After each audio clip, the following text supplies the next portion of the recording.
안녕하세요. 땅집술래입니다. 오늘도 전원주택 보러 왔습니다. 오늘은 한강변에 위치한 멋진 전원주택인데요. 반값으로 내려와 있는 상태입니다. 그런데 가격이 떨어졌다고 해서 마냥 반가워할 수만은 없는데요. 집을 살펴보면서 그 이유도 함께 알아보겠습니다. 그러면 집을 보러 가시죠.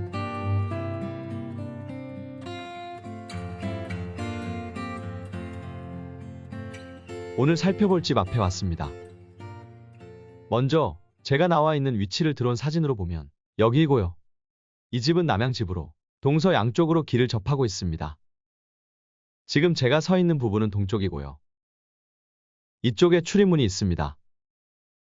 입구에는 파쇄석을 깔아 주차를 할 수 있게 했고요. 나머지 공간은 잔디와 정원수를 심었습니다. 지금은 관리되고 있지 않은 것 같지만 풀이 자란 것 외에는 깔끔한 상태입니다. 나무 담장은 좀 낡은 것 같고요.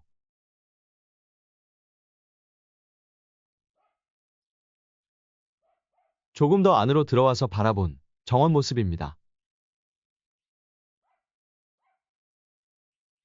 입구 양 옆으로 아주 단순한 형태의 정원을 만들어 놓았네요. 뒷집과는 담이 꽤 높았는데요. 뒷집은 일반 주택이 아닌 창고 같은 건물이었습니다. 이 집은 2011년 사용 승인된 벽돌 구조 주택입니다.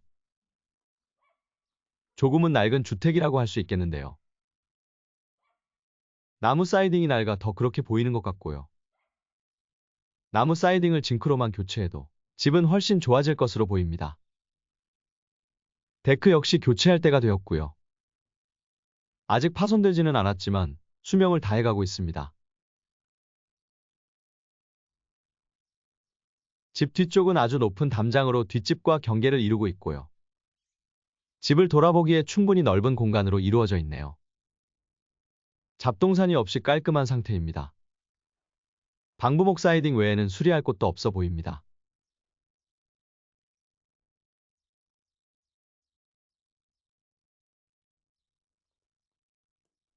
집 앞쪽으로 다시 가보겠습니다. 집 앞쪽이 트여 있어 전망이 상당히 좋네요. 데크가 굉장히 넓고요. 그만큼 관리도 힘들었을 것 같습니다. 데크에는 지금도 누가 사는 것처럼 신발이랑 의자가 놓여 있는데 실제로는 아무도 살고 있지는 않았습니다.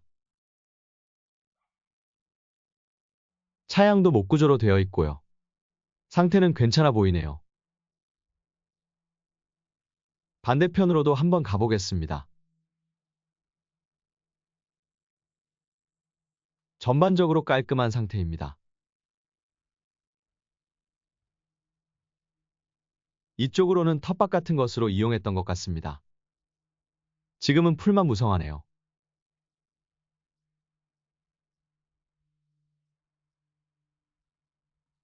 이쪽도 다른 쪽과 상태는 비슷하고요.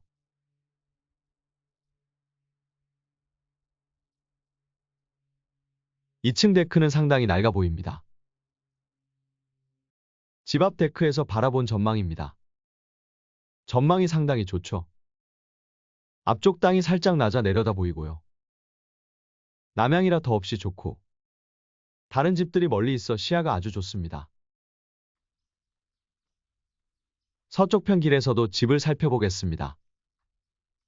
이쪽으로는 출입문이 아예 없고요. 텃밭이 상당히 큽니다.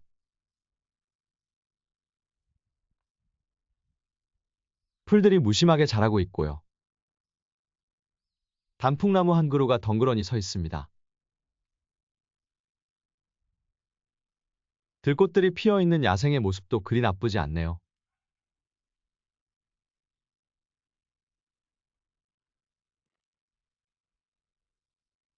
집이 좀 낡은 것 외에는 집이 참 마음에 듭니다.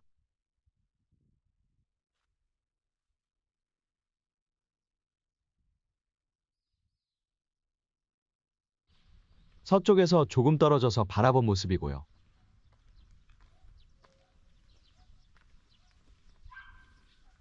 보시는 것처럼 앞땅보다 지대가 1m 정도 높습니다. 이 점도 참 좋은 점이네요. 이상으로 집을 살펴보았고요.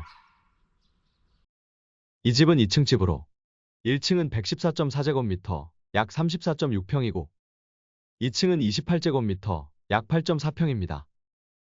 집의 총 면적은 142.4제곱미터, 43.1평입니다. 집이 상당히 큰 편입니다. 이 집의 토지 면적은 398제곱미터, 약 120.4평입니다.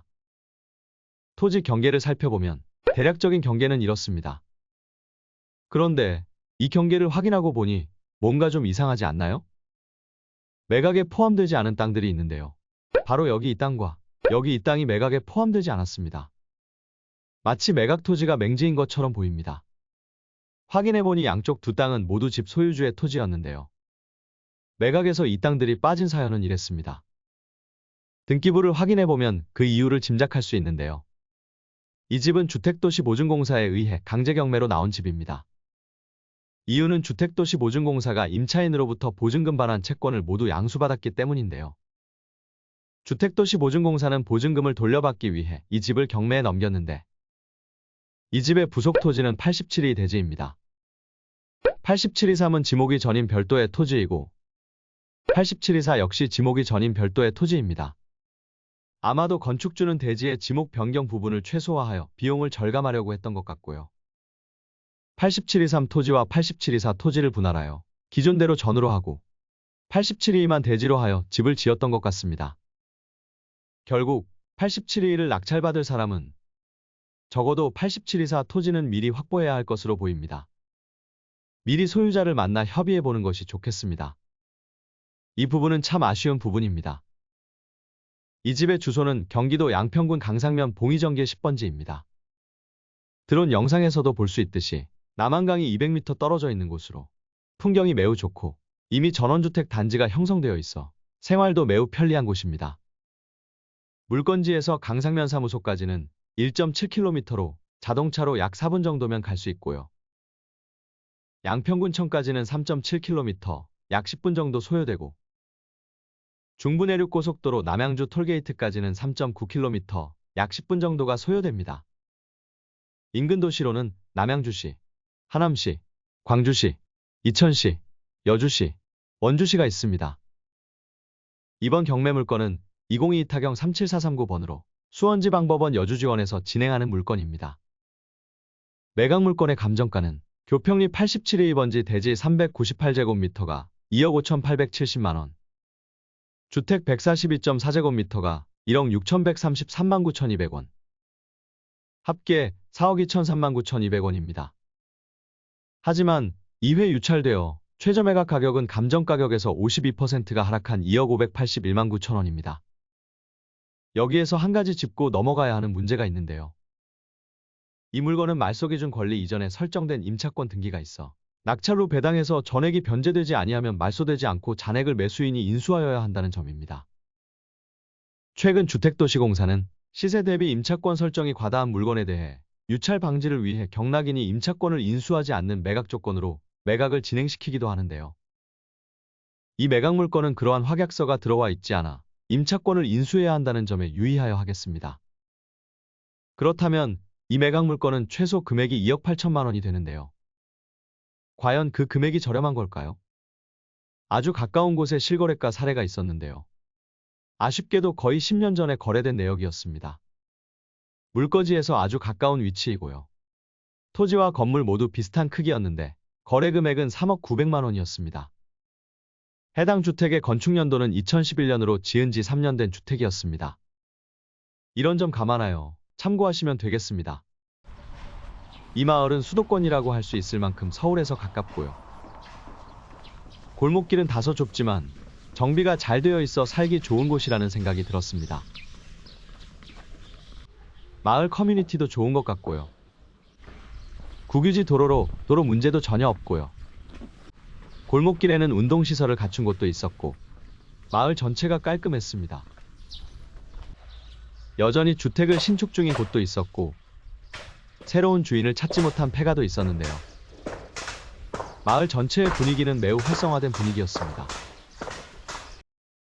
다만 오늘 살펴본 바와 같이 이 매각 물건은 미리 소유자분과 협의하여 매각에서 제외된 토지 부분을 매입하여야 하고요. 임차권을 인수하여 한다는 점, 집이 다소 낡아 수리를 요한다는 점 등은 단점으로 생각됩니다.